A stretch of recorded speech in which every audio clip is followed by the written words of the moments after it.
Are you looking for the best chocolatey, delicious dessert? Well, these oatmeal fudge bars will just hit the spot. And they're healthy. You would never know that they're gluten-free, vegan, and refined sugar-free, and so easy to make. So, let's make them. The first thing we are going to do is take our saucepan and put it over medium heat, and I'm going to add in some maple syrup. I have a 1/4 cup plus 3 tablespoons of maple syrup. Gotta get every last drop because this stuff is the liquid gold. And I'm also going to add a 1/4 cup of coconut oil, or you can use the oil of your choice.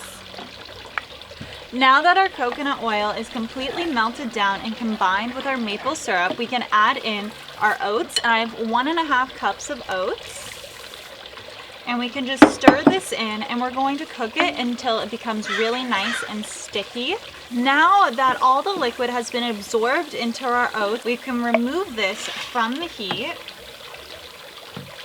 and add in 1 teaspoon of vanilla extract. And give this a stir.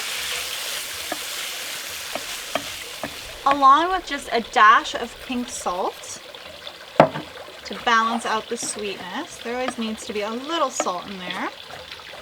And now we're only going to use half of our mixture. You do want an 8-inch pan, or you can use a heart pan, which I'm doing today because I think it makes the dessert really cute.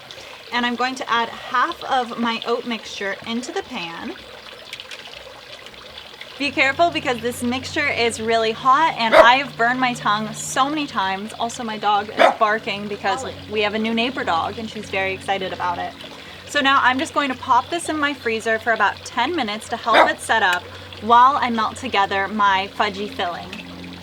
To make our chocolate filling, it's super easy. It's only 2 ingredients. So we have half a cup of dark chocolate, and I'm just using a dark chocolate bar, along with half a cup of smooth peanut butter.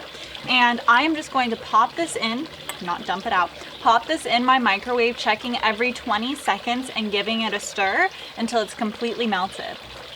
My chocolate mixture is totally melted and really smooth. I have my oats back out from the freezer, and I can pour my chocolate on top of my oats. And now I've just smoothed my chocolate over top of my oats, and you do want this to fully chill and set before adding the remainder of your oats on top.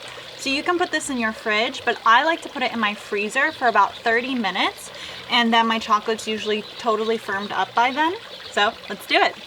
Here is my chocolate, and I let it sit in the freezer for about 30 minutes, and it's really nice and hard, which is what you want. And now we can pour the rest of our oatmeal mixture on top.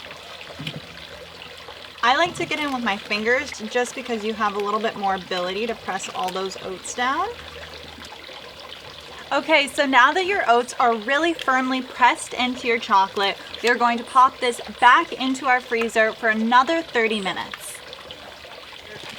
And the thing I love about this dessert is it's so easy to move. You can just take it out and it's super firm. I don't have the perfect heart shape, so I like to cut a little bit if you want to get that perfect heart. Don't worry, there might be a few pieces of granola that drop off, but here we have our perfect heart, and I think it's so cute. And now I think it's time to try it, especially because I cut a little piece out. Let's give it a taste. Wow. So good. So chocolatey. And I love oats. And I think it gives a really good crunch to this dessert. And this is honestly one of my favorite desserts when I'm trying to be healthy, because I can have this in the morning with a cup of coffee, or I can have it as my dessert.